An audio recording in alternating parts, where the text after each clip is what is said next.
नमस्कार। वर्ष 2005 के संसद के बजट सत्र के इस विशेष प्रसारण में मैं जसलीन वोरा और मेरे साथी कमेंटेटर सुनीत टंडन आपका स्वागत करते हैं। अब से कुछ ही देर बाद डॉक्टर अब्दुल कलाम एक संवेद संसद के दोनों सदनों को संबोधित करेंगे। The President, Dr. APJ Abdul Kalam, arriving to commence the budget session of Parliament, being greeted first by Vice President Mehul Singh Shekhawat, by Speaker of the Lok Sabha Somnath Chatterjee, by the Prime Minister Dr. Manmohan Singh, and now a salute is to be presented to the President by the President's bodyguard.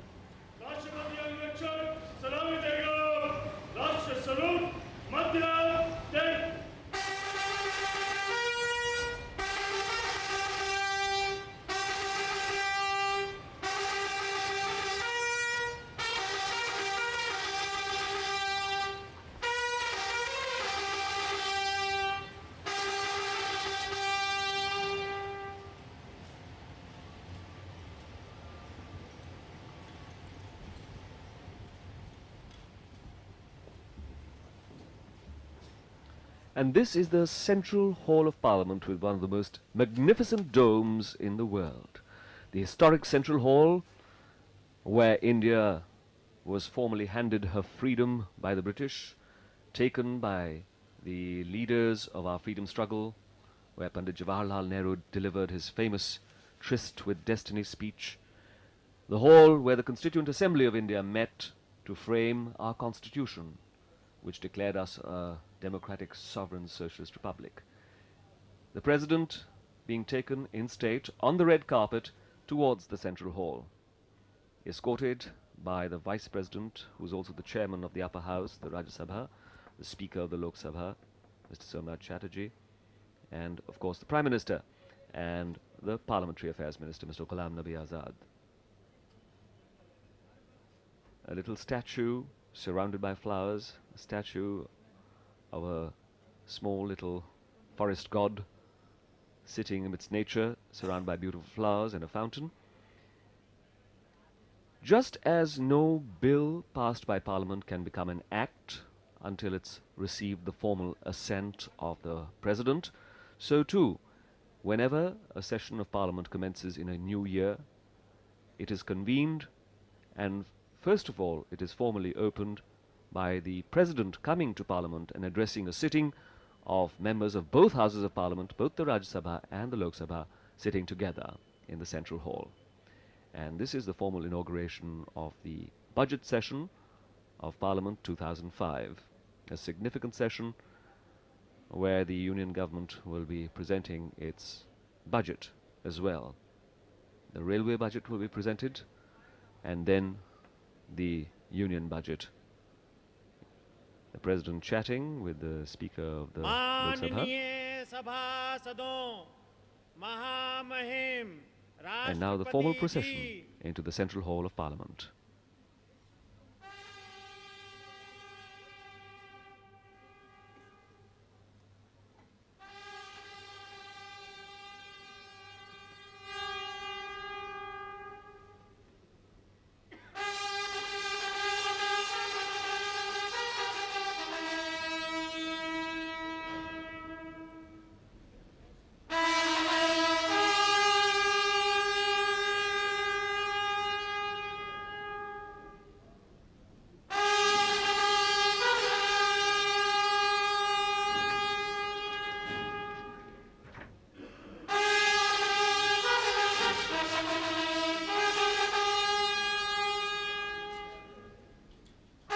At this formal inaugural session, the President reads a speech prepared by the government, outlining the government's agenda over the coming months.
conclusion of the national anthem,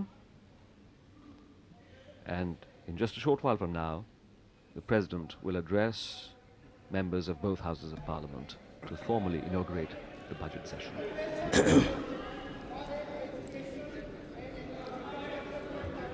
Namaskar.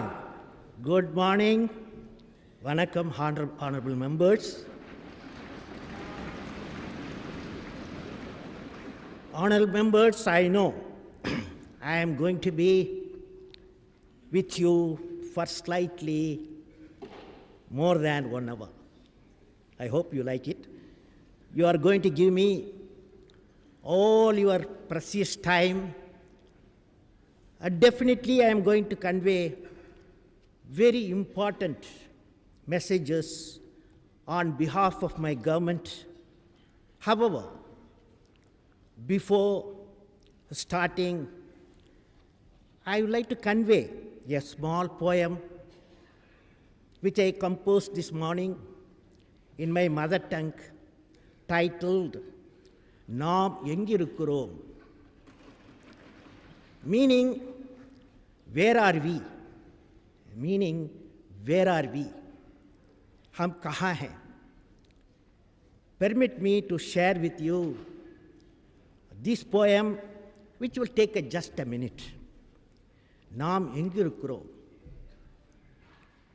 எங்கிருக்கிறோம் நாம் என் அருமை நண்பர்களே, இந்திய மக்களின் இதய ஒலி அழைப்பிற்கு வரலாற்று வடிவம் தரும் மகாசபையில் இருக்கிறோம்.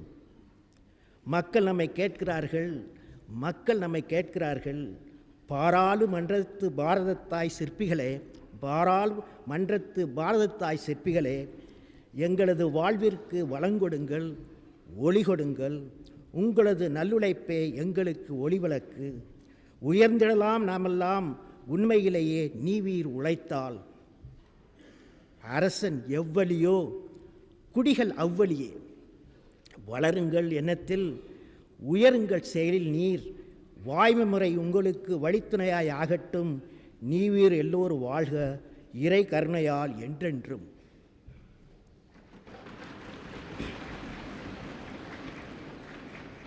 Friends, it means, where are we? Where are we now, dear friends, in the Mahasabha that shapes us history? The call of heartbeats of Indian people. People ask us, oh parliamentarians, the sculptors of Mother India, lead us unto light, enrich our lives. Your righteous toil is our guiding light. If you work hard, we all can prosper.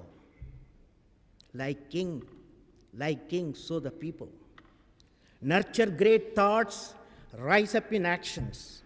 May the righteous methods be your guide. May you all prosper ever with Almighty's grace. Is the meaning of it.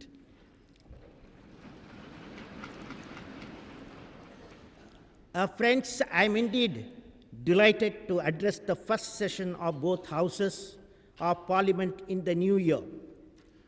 My greetings to all of you. We entered the new year with mixed feelings. On the one hand, there were so many reasons for us to look forward to this year with hope and optimism.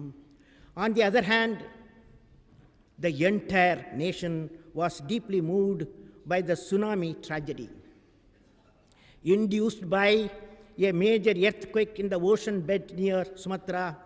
On 26 December 2004, a tsunami wave hit the Andaman Nicobar Islands and the coastal areas of Tamil Nadu, Pondicherry, Kerala, and Andhra Pradesh.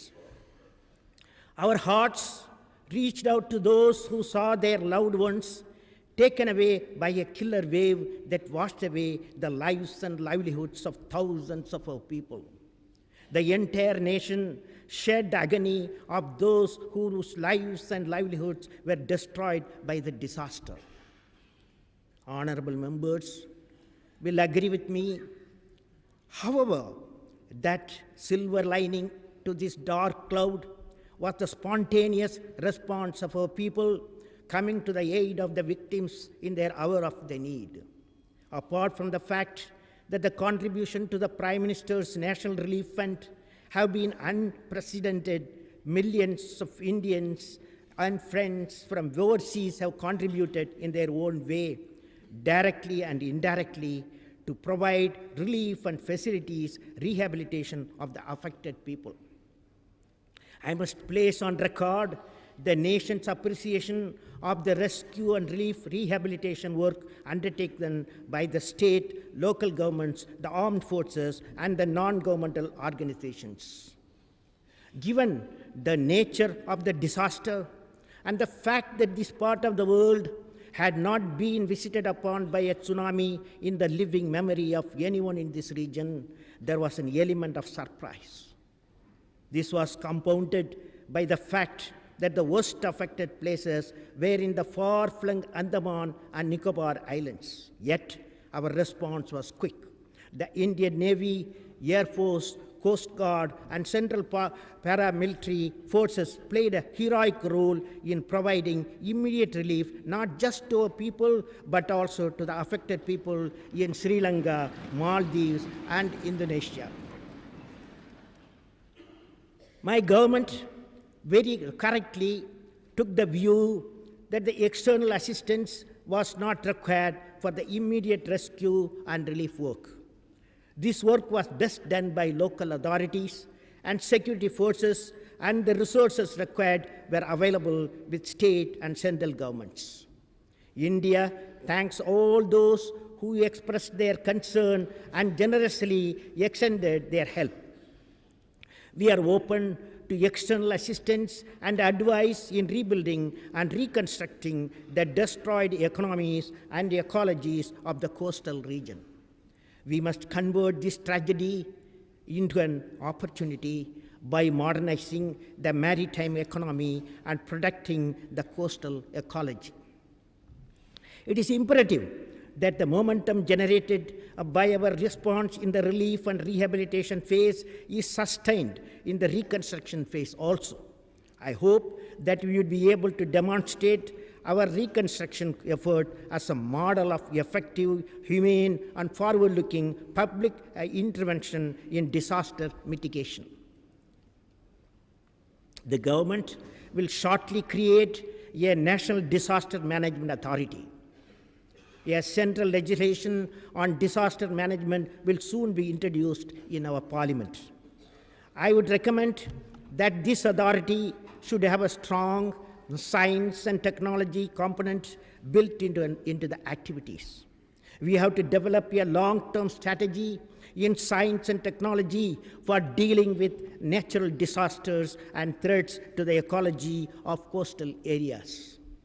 The need for such an authority becomes even more pressing in view of the extensive loss to life and property caused by the calamities such as the recent avalanches in Jammu and Kashmir resulting from heavy snowfall.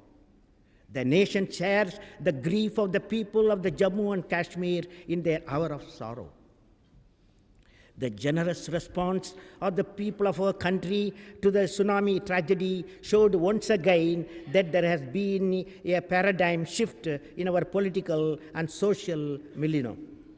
Those of us who have been concerned about the social trend towards personal aggrandizement and the political trend towards the politics of exclusion would have been heartened by the genuine altruism and the sense of inclusiveness and that characterize the mood of the nation in the aftermath of the tsunami.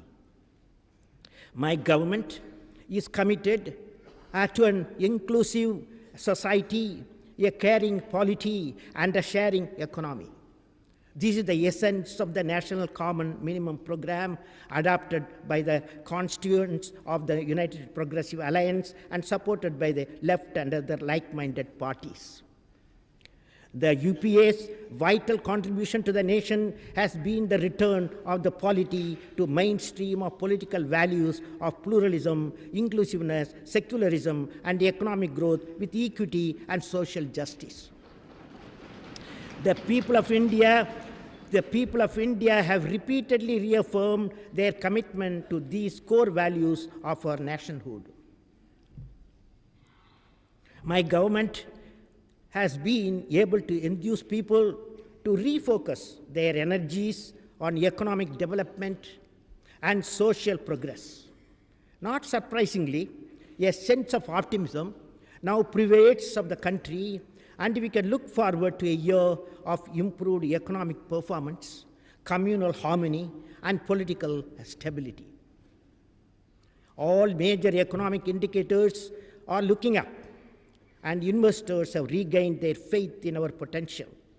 I believe we must capture this mood of optimism combined with altruism to strengthen the foundation of our inclusive democracy.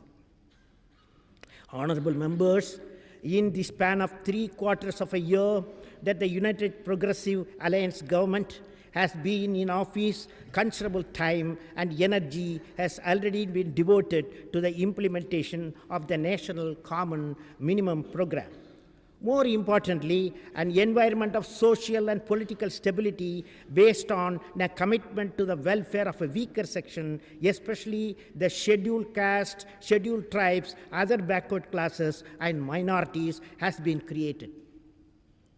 The government has sustained the process of economic growth with due regard for the equity and social justice.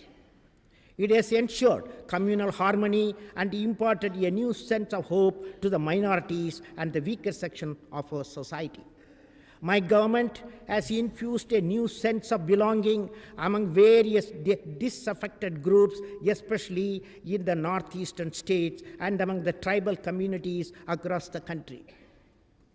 The handing over the historic Gangla Fort to the people of Manipur was not just a glorious moment in the history of Manipuri people. It also symbolized my government's commitment to all segments of our society that they have a right to live a life of dignity and self-respect.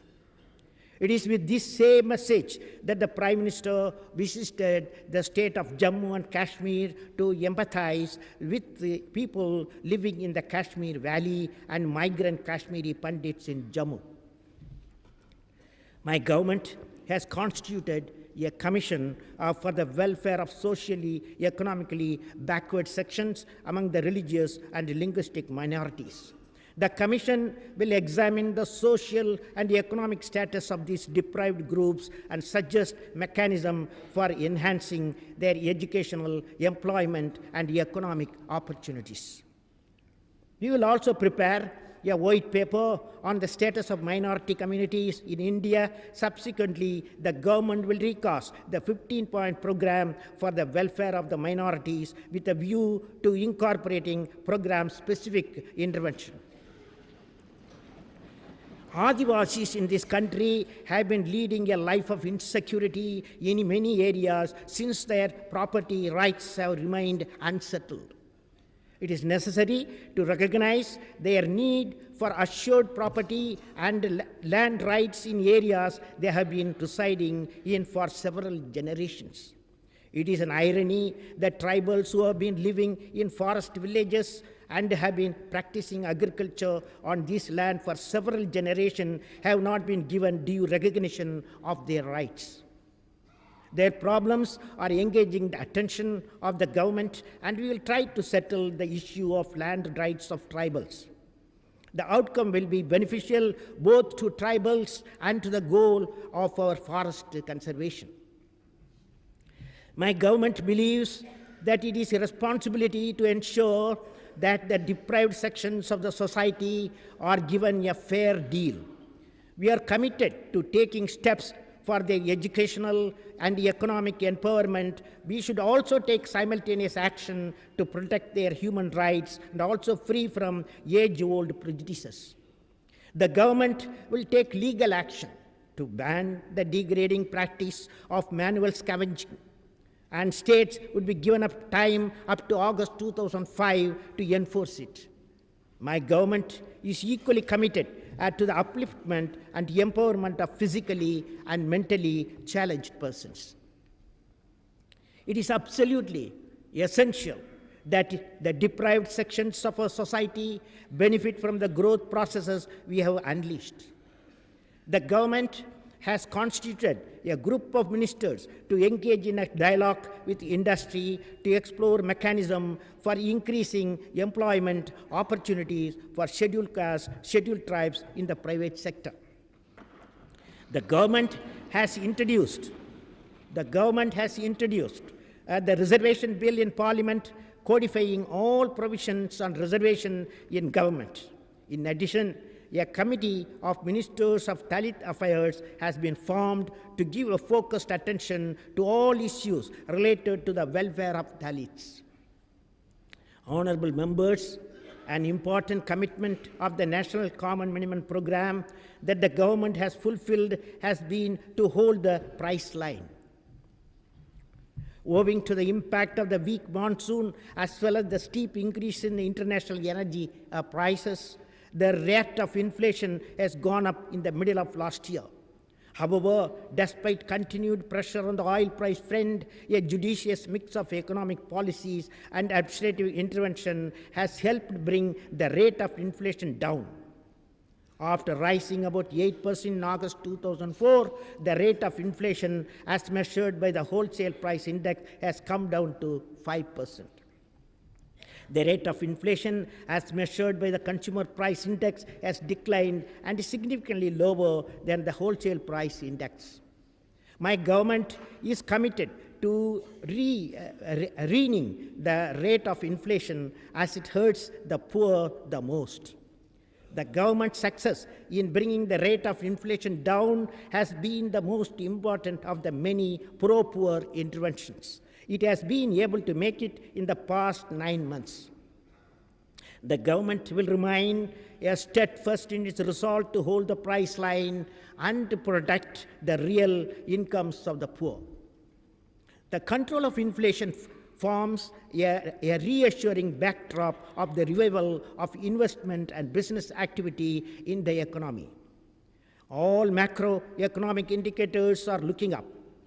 On top of a year of a record growth of 2003-04, which was based largely on a recovery from the previous year's poor growth, the economy is once again poised to record close to 7% growth in 2004-05, despite a weaker monsoon and higher oil prices.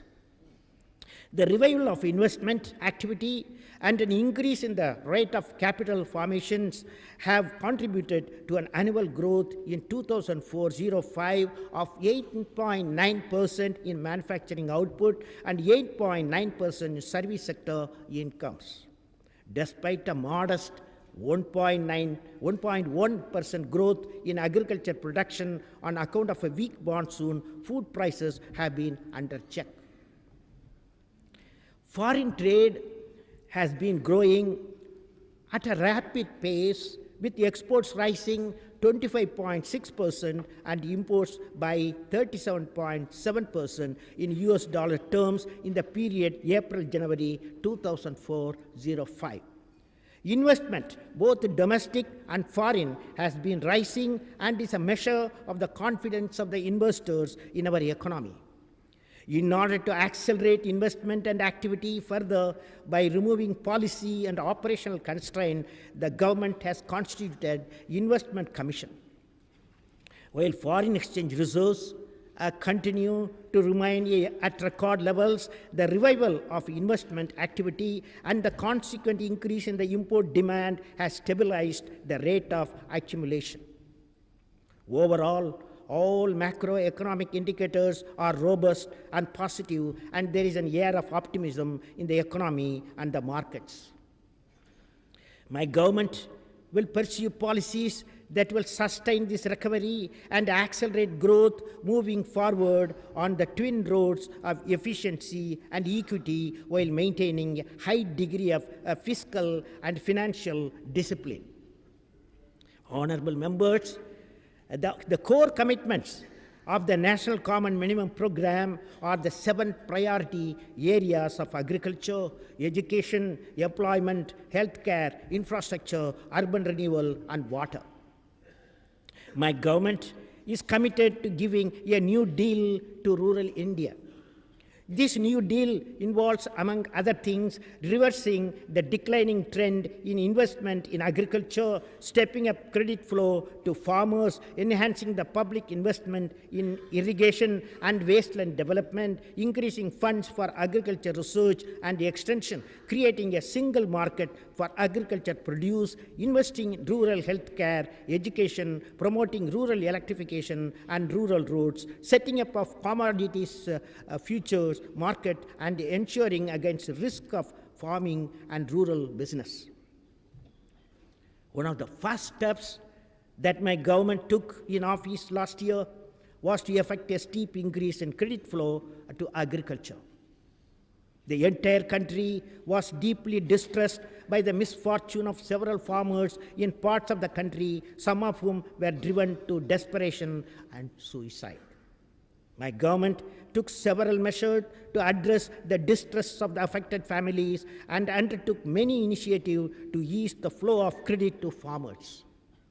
A special package for doubling the agricultural credit flow in the next 3 years and for providing credit-related relief to the farmers was announced in June 2004. As against the targeted agricultural credit flow of rupees 105,000 crores for the year, as much as 99,240 crores have already been provided by the end of January 2005, amounting to nearly 95% of the target. To protect the farmers from the vagaries of nature and the uncertainties of the market, the government has taken several initiatives to provide farm and farm income insurance.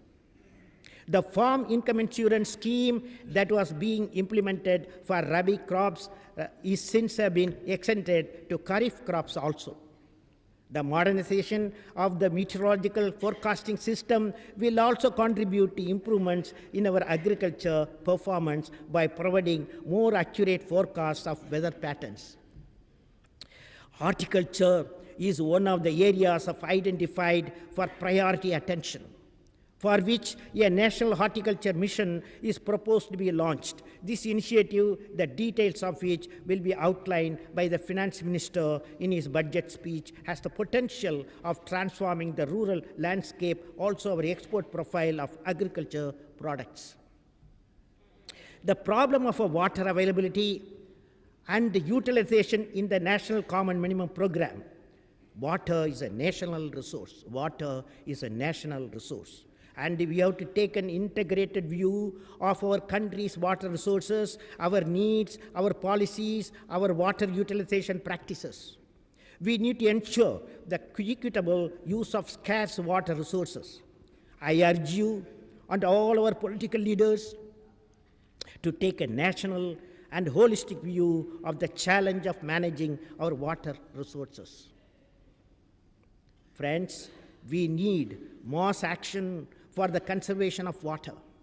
People have demonstrated their capacity to take leadership in this area. My government proposes to promote water conservation and water harvesting in a major way through a people's movement. A current program for dryland farming and artificial recharge would provide technical support for such a mission, while the investment that is proposed under the wage employment program would provide the funds for a citizen and community-led movement for water conservation. Existing programs of watershed management would complement this effort, which would also be a watershed basis. This would address the issue of increasing water availability, especially in our arid and semi-arid regions. The government has proposed to launch a new scheme to promote micro-irrigation, including drip and sprinkler irrigation in rain-deficient areas. A public and private partnership is also crucial for the development of the agricultural sector, especially in rural infrastructure.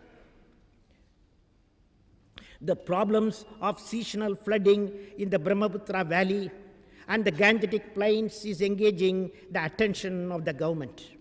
To identify long-term solution and to harness the Brahmaputra and Barak rivers, the government has set up a committee to examine the feasibility of setting up a Northeast Valley Authority.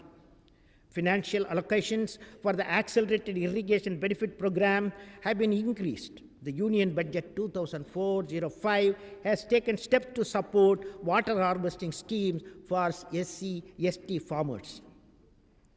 Water management in all its aspects, both for irrigation and drinking purposes, will receive urgent attention. The government is also pursuing all water-related issues with neighboring countries in a spirit of cooperation. Agricultural research and extension will be another area of priority for my government. Funding for agriculture research is being stepped up. New centers of excellence will be promoted to increase the number of agriculture scientists graduate to enable the further modernization of agriculture. A new deal for rural India also requires revitalization of the institution of rural development. My government's commitment to grassroots democracy is reflected in the creation of a new Ministry of Panchayati Raj. In consultation with the chief ministers, the ministry has drawn up a 150-point action plan covering 18 aspects of Panchayati Raj. The government will actively involve Panchayati Raj institution in the implementation of development programs. The cooperative sector has also been an important instrument of agriculture development in our country. The government is committed to strengthening the cooperatives by infusing a professional management culture and restoring their democratic character. A scheme for the revitalization of the cooperative credit structure has been prepared by NABARD. A National Committee on Rural Infrastructure has been constituted under the chairmanship of the Prime Minister to ensure that urban amenities and infrastructural facilities are made available in rural areas. A rural electrification strategy has been drawn up to create a rural electricity distribution backbone and village electricity infrastructure. My government is committed to the objective of providing electricity to all villages in the country by the year 2009.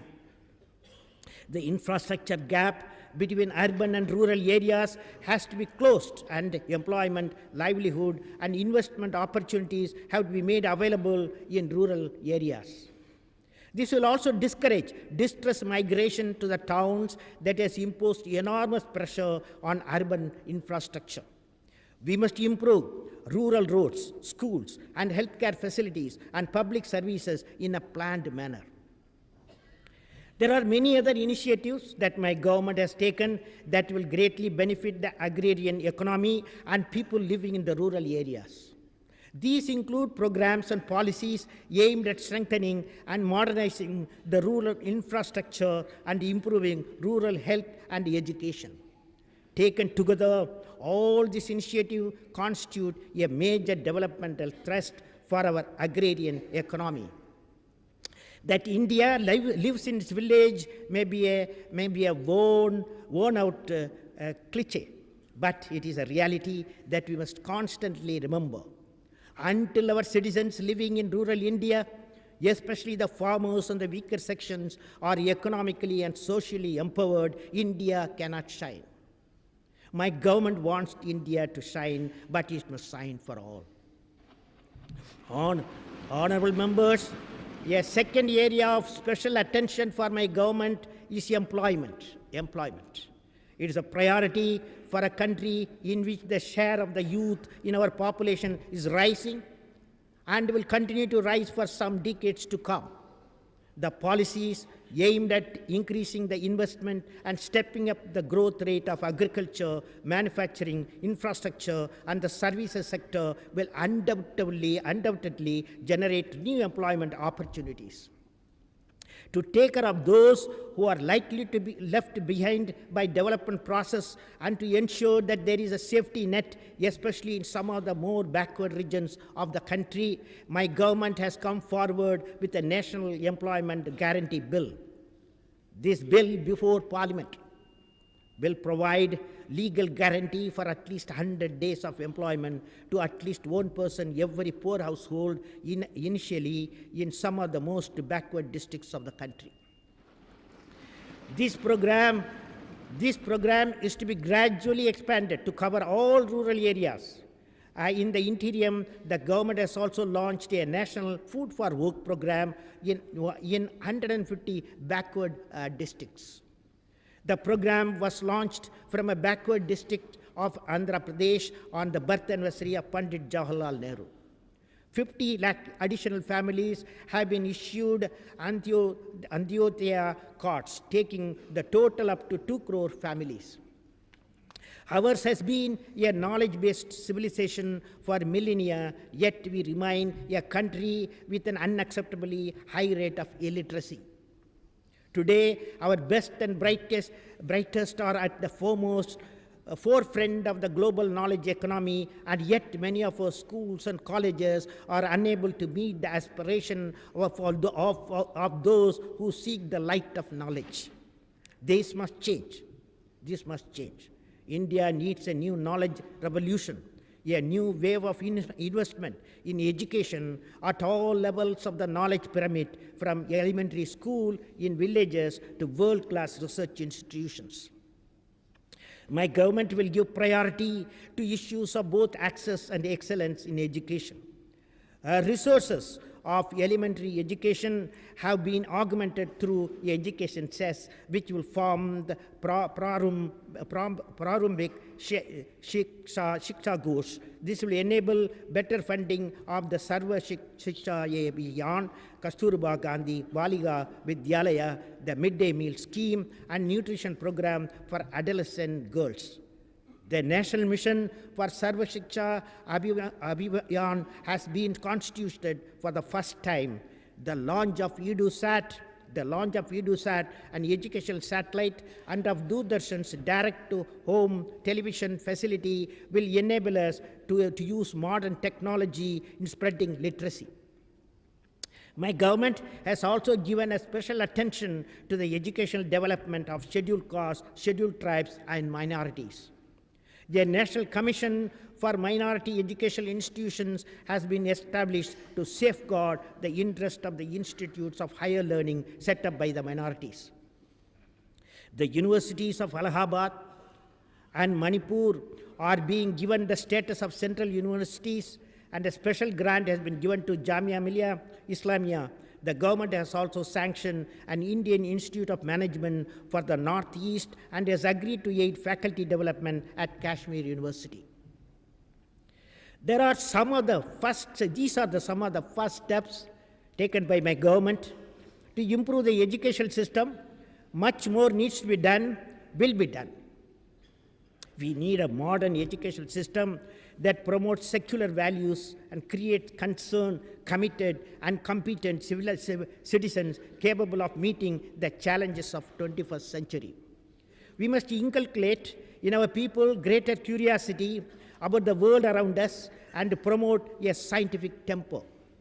The future of our great nation depends on the equality and content of our educational system. The government has already announced the intent to set up a National Knowledge Commission to give India knowledge edge in the 21st century. This Knowledge Commission will have 5 prongs: increasing access to knowledge for the public benefit, nurturing the knowledge concept in universities, knowledge creation, science and technology laboratories, promoting application of knowledge in our business and industry, and using knowledge to improve service delivery to the government. The development of basic science and technology will receive the government's highest priority. The government is committed to the promotion of public-private partnership in R&D, especially in biotechnology, space and defense technologies, and to increase funding for frontier areas of scientific and technological research. Another priority area for policy action in healthcare. A major commitment of the government is to increase the spending on public health from the percentage level of 0.9% of the GDP to 2% over the next 5 years, and to improve the delivery of primary health services, especially in rural areas for poor people. My government proposes to launch a national rural health mission, which will be based on a district-based planning and management model of healthcare delivery with the investment of Panchayati Raj institution. This decentralized model of health management will for the first time enable localized solution to health problems and hopefully will lead to the goal of health for all. Honorable members, my government will also pay special attention to the development of urban infrastructure and making our towns and cities more livable.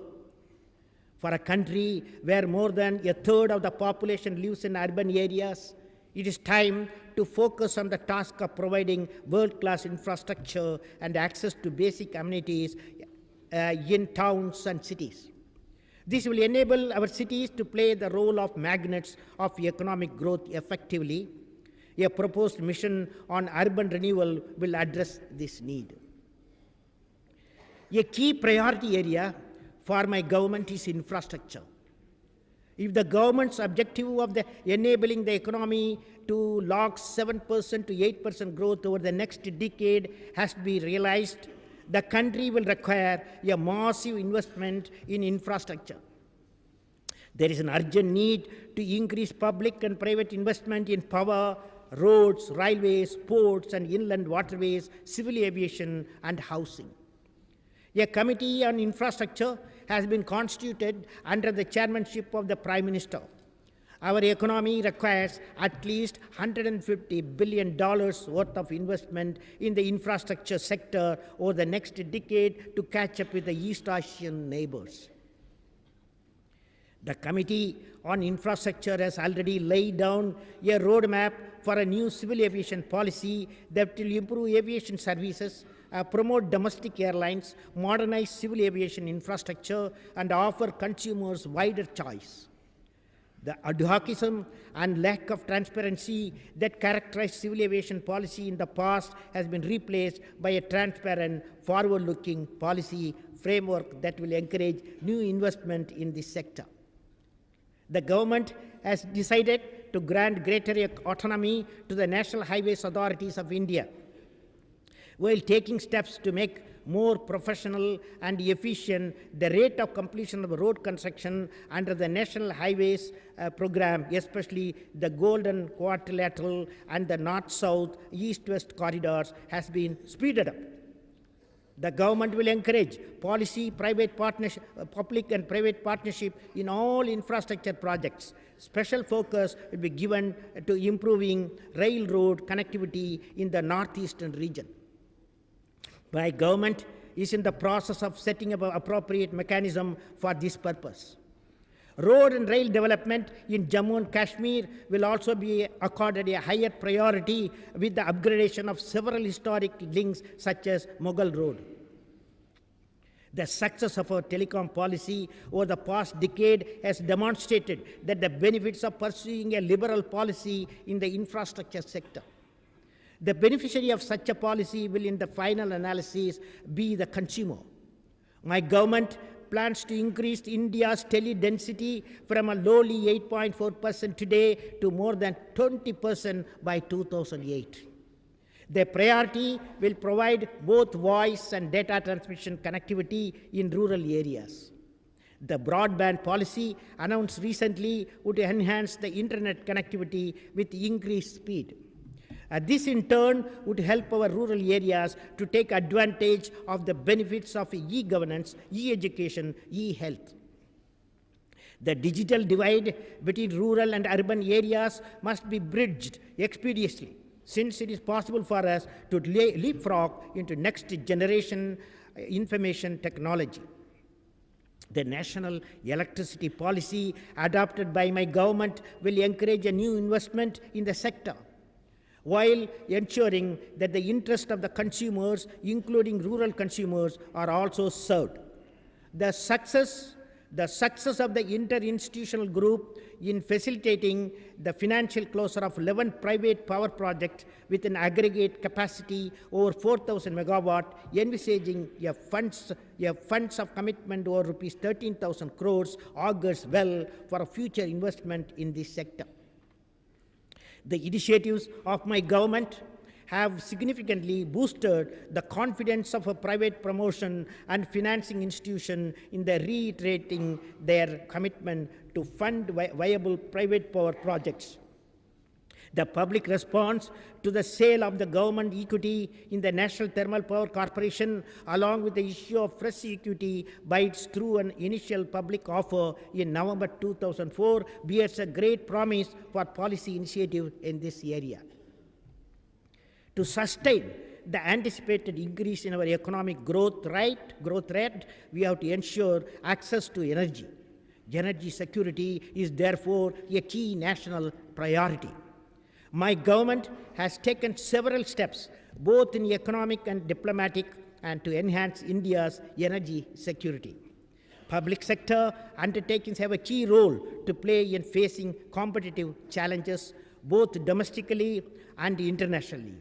There's a need for the PSUs to leverage their strengths in their respective areas of core competence to optimally fulfill the key role envisaged for them in promoting the national objectives of energy security, accelerated growth rate, and sustained economic development.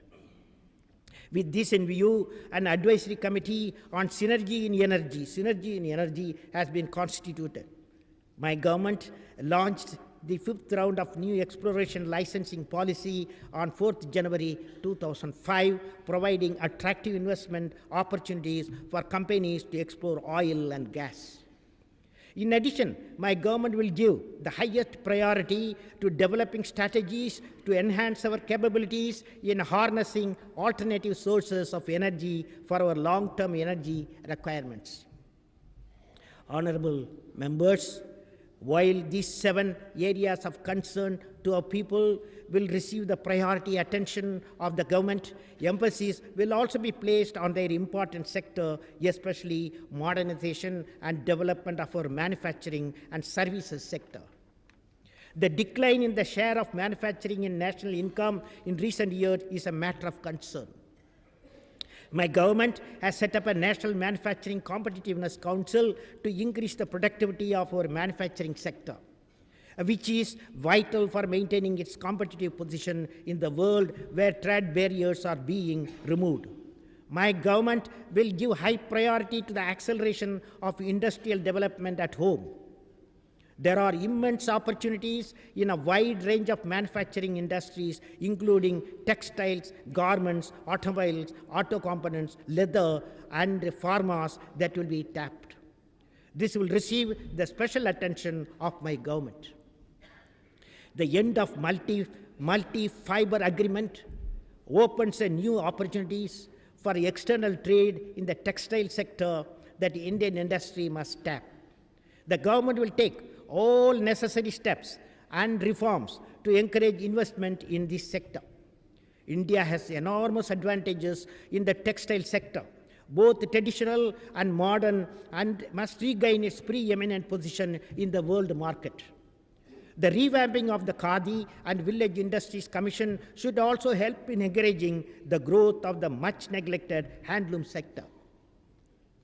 My government will encourage the modernization of handlooms and promote their design and marketing capabilities. The plight of the weavers has been engaging a public attention for quite some time, but not enough has been done in this regard. My government proposes to focus on improving the situation of weavers through a time-bound program spanning the next 2 years to be called the 2 years for the weavers. 2 years for the weavers. Under this program, traditional looms would be replaced. Design capability would be improved for value addition, and weavers given access to new technology, credit, and markets. Professionals would be incentivized to connect Indian weavers to premium markets, where Indian handloom still commands upmarket attention. The biggest challenge in promoting the growth of the manufacturing sector is to promote Brand India, the Made in India label. Over 90% of our labor force is in the informal sector. My government will set up an appropriate institutional and regulatory mechanism to ensure their welfare. While striving for improved social and protection, we must also not lose sight of the need of augment employment opportunities through a judicious mix of incentives and regulation. A national commission has been appointed to examine the problem of enterprises in the unorganized informal sector and to make recommendation on providing technical, marketing, and credit support to small and tiny enterprises and self-employed persons in this sector. Based on the recommendation of this commission, we will design appropriate program to ensure that the informal sector blossoms not only in economic performance, but also on a provider of employment opportunities. A board for reconstruction of a public sector enterprises has been set up to devolve full managerial and commercial autonomy to successful public sector companies, while at the same time working out solutions to the problems of loss of making ones. Honorable members, economic development and the welfare and social economic empowerment of our people are my government's topmost priorities. There are, however, forces at work that are inimical to the realization of these objectives. My government is determined to deal with all such threats to peace and national security. My government is fully alive to the internal and external challenges to our national security. It will not hesitate in taking any steps required to deal with the threat of the terrorism or attempts to spread disaffection and disturb the law and order. The overall internal security situation in the country remained under control in 2004. The three main areas of challenge to our national security have been identified as cross-border terrorism in Jammu and Kashmir, insurgency in the northeast region, and Naxalite violence in some states. We need a multifaceted approach to meet this challenge. The machinery for the enforcement of law and order has to be made more effective. At the same time, we must also deal with the underlying causes that give rise to a feeling of alienation among the section of the people, the large majority of whom wish to live in peace and security. Administration at all levels must become more focused on equitable, people-centered development. My government would pay equal attention to the development dimension and human rights concerns. In dealing with these threats, my government was of view that Prevention of Terrorism Act 2002 had been misused, and this act was in fact not required since existing laws could adequately handle the menace of terrorism. The government therefore repealed the POTA and amended the Unlawful Activities Act 1967 to put in place a legal regime to deal with the various facets of terrorism.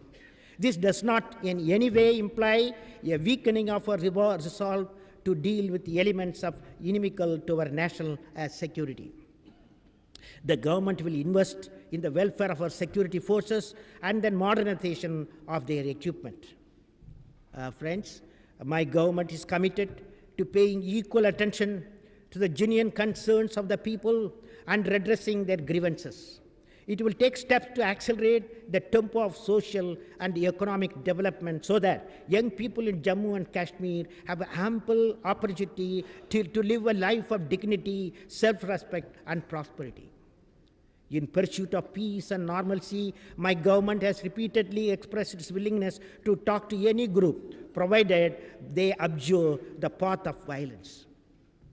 Cross-border terrorism remains a potential threat to both in our west and east, even though there has been a decline in the number of terrorist attacks in Jammu and Kashmir in recent months. The infrastructure of terrorism has not been dismantled across the border. The government has accorded topmost priority to the erection of fencing on the India-Bangladesh border to contain infiltration, smuggling, and other anti-India activities from across the border.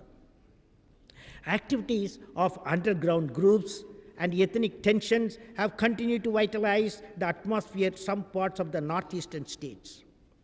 We are committed to restoring normalcy so that people of northeastern region can live normal lives and prosper economically. My government is willing to engage any group adjuring violence in meaningful dialogue. It is with this spirit that the government is engaged in a dialogue with various groups in northeastern states. Our government will pay adequate attention to accelerating the pace of development in the northeastern region and to ensure that this development takes into account their legitimate aspirations. The economic development of Jammu and Kashmir and of northeastern states will receive the special attention of my government. The government has prepared a plan for the reconstruction and development of the state of Jammu and Kashmir. The infrastructural components of the plan would revitalize the state's ailing tourism industry, create new capabilities, and generate employment opportunities. The successful implementation of the proposed projects would require improved governance, transparent and corruption-free administration, peace, security, the rule of law, fiscal responsibility, and the economic pricing of public utilities. To guide the economic development of the northeastern state, the Northeastern Council is being rejuvenated and expanded. My government is pleased by the favorable response of the people of Manipur to its decision to constitute an independent group to examine the provisions of the Armed Forces Special Powers Act. This group will recommend whether to modify the existing act or replace it with more humane law to address the requirement of national security while respecting the human rights of our people. The region needs a new agenda of hope. The doors of the government are always open to all groups who are committed to the economic upliftment and the social and political empowerment of the region. There is no issue, no grievance that is so intractable that it cannot be resolved through a patient, constructive dialogue. This is the only possible way forward. Our democratic system is open enough and flexible enough to welcome the participation of all shades of opinion.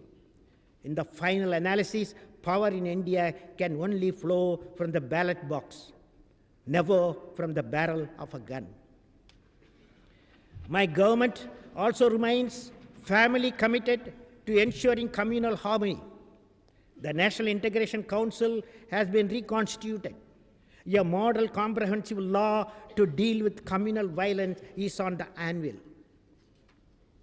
My government will deal resolutely with any attempts to spread communalism, disturb law and order, and deny a life of peace and security to any citizen. The menace of Naxalism is posing a threat to peace and security in many parts of the country. Each state government will have to devise means to deal with this threat by distinguishing between the genuine demands of the downtrodden and the nefarious designs of anti-national elements. My government is committed to the welfare of all weaker sections and will encourage the dialogue with all political forces interested in promoting the welfare of the people in peaceful manner. However, it will deal effectively with any group challenging the constitutional authority of a democratically elected government and also resorting to the use of arms. Honorable members, modernization of armed forces is one of the priority areas of the government included in the National Common Minimum Program. There has been an increase in the allocation of funds for modernization of the armed forces.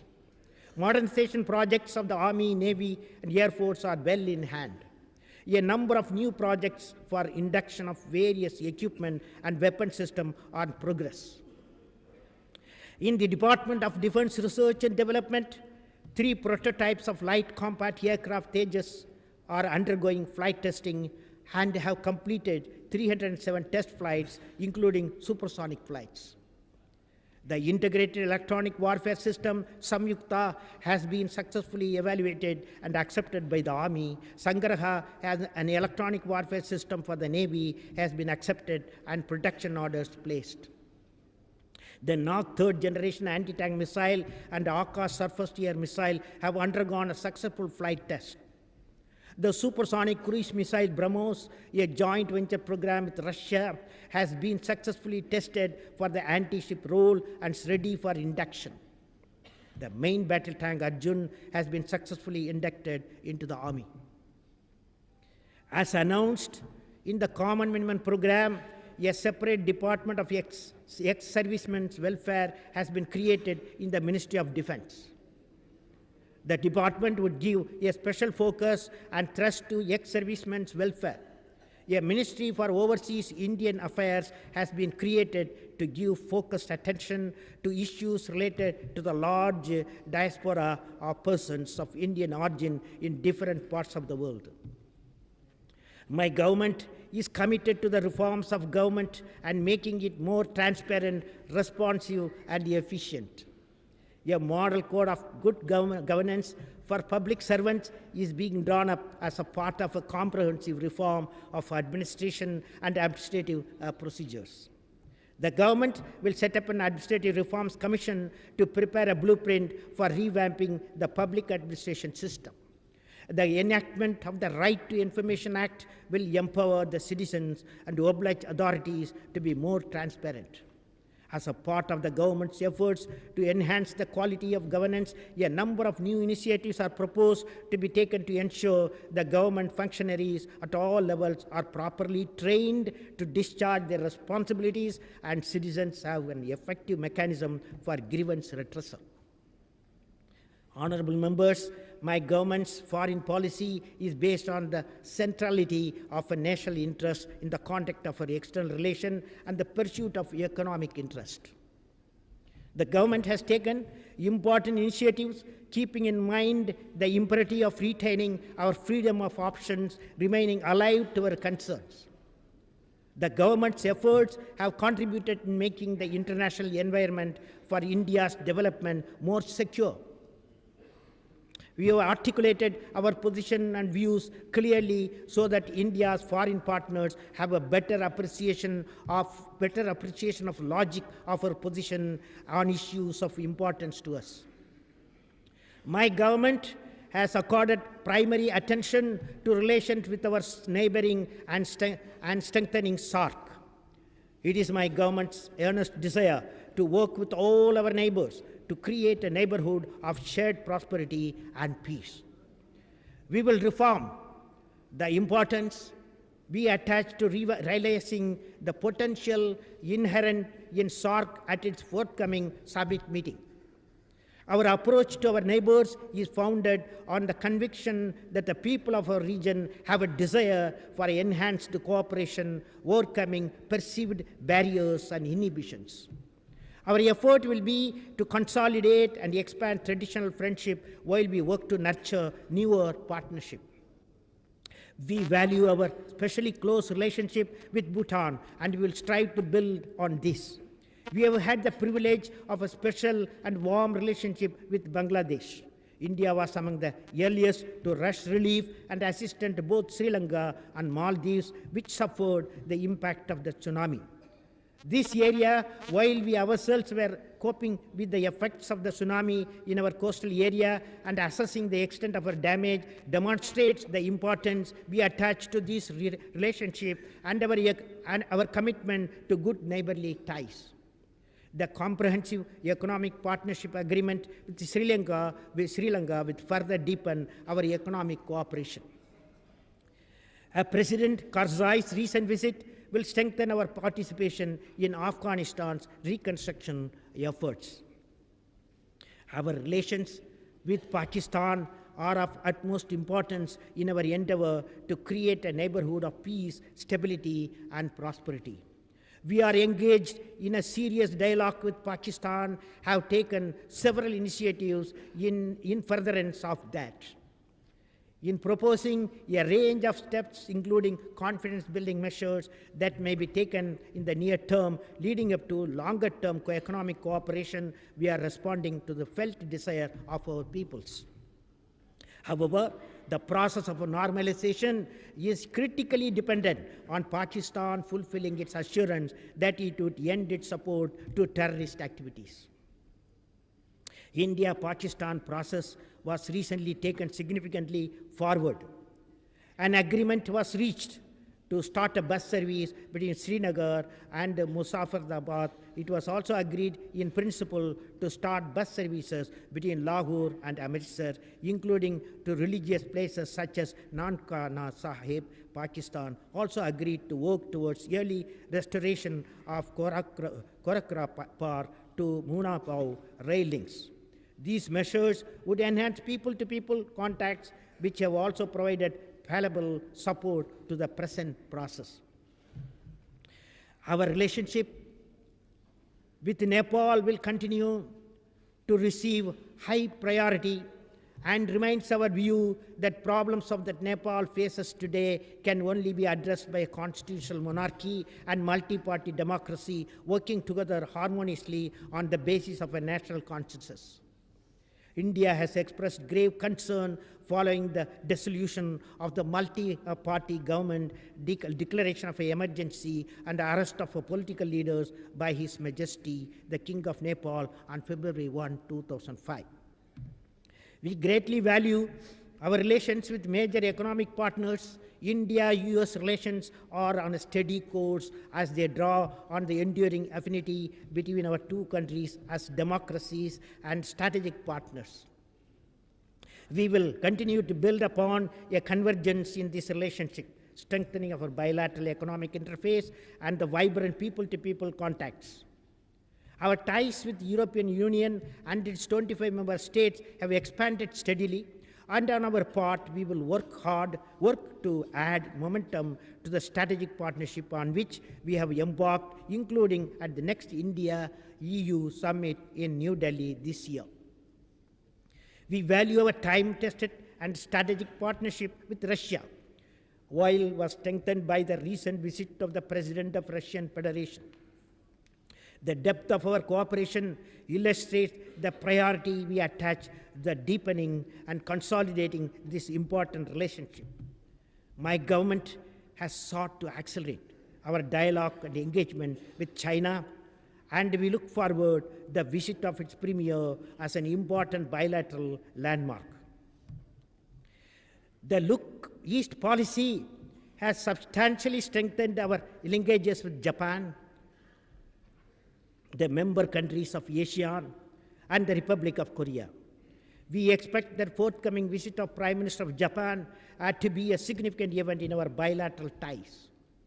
Our relationship with the ASEAN has taken a new dimensions, and we hope to realize its huge potential.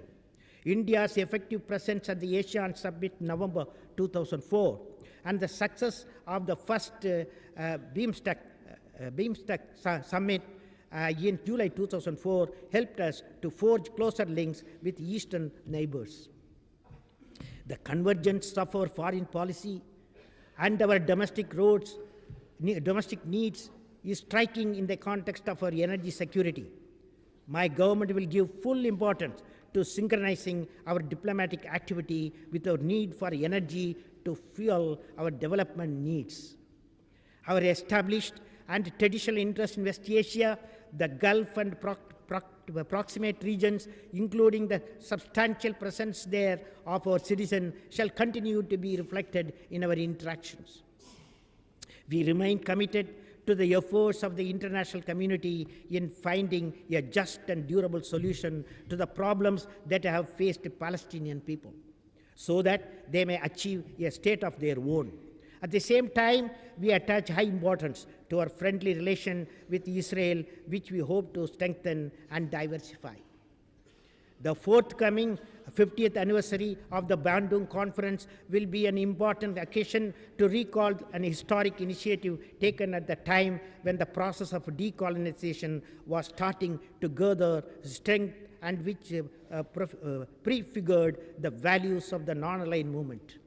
In this spirit, we will continue to pursue the comprehensive exercise to broaden the range of our relation with our countries in Africa and Latin America on which we have embarked. We will also reaffirm our commitment to the values of the Commonwealth at its summit meeting in November this year. This year, we also mark the 60th anniversary of the end of the Second World War and the founding of the United Nations organizations. It is our firm belief that the problems that confront the world today are the truly global and are problems without borders which call for collective approaches. We will play an active and constructive role in all deliberation of the global concern. There's a growing recognition of India's legitimate aspiration to play a larger role in the UN consistent with our status and strength. We attach importance to the process of reform of the United Nations as a part of the necessary renewal of the organization, and we intend to articulate forcefully our aspiration to permanent membership of the UN Security Council. Honorable members, this is the year of many anniversaries. This year, we celebrate the Platinum Jubilee of Dandi March and the Salt Satyagraha launched by Father of our nation, Mahatma Gandhi. I hope the entire nation will recall the spirit of idealism and self-sacrifice that characterized this high noon of our freedom struggle. With nothing more than the salt of our own land, Gandhiji made colonial rule unacceptable in non-violent manner that captured the imagination of the entire world. In commemorating the Salt Satyagraha, every Indian must rediscover the pride in our quest for freedom and self-respect and recapture the confidence shown by our forefathers who won us liberation from the colonial rule. We have come a long way in these 75 years. Today, India stands tall in the Committee of Nations as an independent republic committed to the principles of freedom, secularism, pluralism, and the welfare of all. This year also, the centenary of the great national upheaval against the designs of British Raj on the issue of partition of Bengal in 1905. My government salutes the contribution of Gurudev Rabindranath Tagore and other leaders of the national movement who opposed the heinous attempt of Lord Curzon to divide Bengal. We acknowledge with gratitude the leadership and commitment of national leaders and Gurudev Tagore in uniting people, strengthening communal harmony, and protesting against the partition, which was later on withdrawn by the British Raj due to the massive mobilization of the people.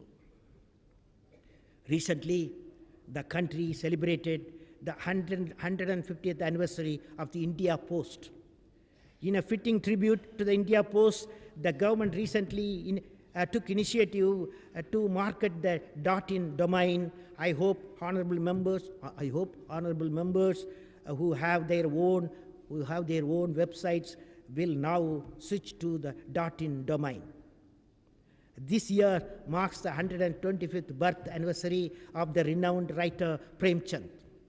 He not only introduced the Hindi and Urdu prose, a new genre of writing that endeared him to generations of Indians, but through his prose placed the plight of the ordinary Indian, the Aam Admi, at the core of our concerns. I hope Premchand will be rediscovered in every school by every child across the length and breadth of our vast republic.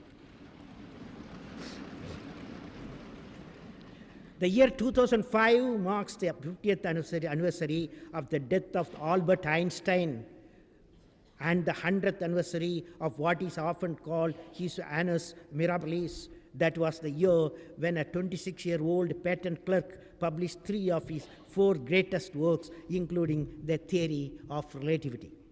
My government will celebrate Einstein's anniversary by paying special attention to basic sciences in our schools and colleges, modernizing and reforming our institution of science, and above all, rededicating itself to the spread of scientific temper.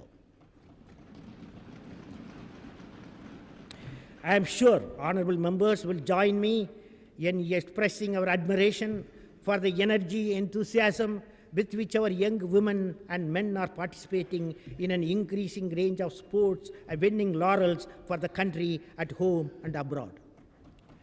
I believe this augurs well as we prepare to host 2010 Commonwealth Games and stake our claim to host the 2018 Olympics. This government had promised, my government has promised, a new deal to rural India. In my address to the nation on the eve of the Republic Day, I had outlined a vision for rural development. The vision envisages total eradication of poverty, excellent and affordable opportunities for education, and skill development for all citizens, healthcare for all, and sanitation coverage and generation of higher income levels for all Indians. In addition, Indian agriculture, manufacturing, and services sector will not only cater to domestic needs but also acquire leadership position in the global economy. My government will promote rural development by providing urban amenities in rural areas, Pura, physical connectivity, electronic connectivity, and knowledge connectivity will achieve economic connectivity. Rural India should be seen as a growth engine, and public investment is required in the area of rural infrastructure to unleash the growth potential. My government proposes to undertake a major plan for rebuilding rural India called Bharat Nirman. This will be a time-bound business plan for building rural infrastructure in the areas of irrigation, roads, housing, water supply, electrification, telecommunication, connectivity. The government will indicate specific targets to be achieved under each of these goals. It is the government's firm resolve to make rural India realize its inherent potential. Bharat Nirman would be the platform on which my government will construct its new deal for rural India. New deal for rural India. The details of this program will be outlined by the Union Finance Minister in the budget speech. Honorable members, you have a heavy burden of legislative work pending before you.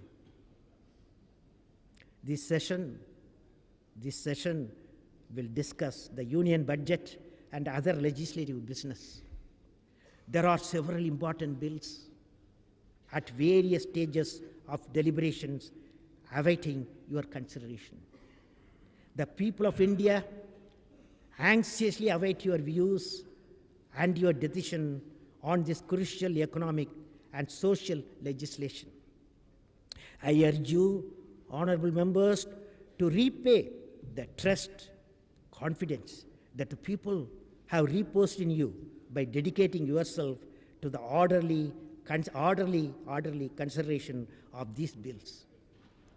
Every minute of Parliament's time is precious. Every citizen and taxpayer values it greatly. Sincerely, I hope you will make the most effective use of the time at your disposal and meet the citizens' expectation and fulfill their aspiration. I wish you all success your deliberation.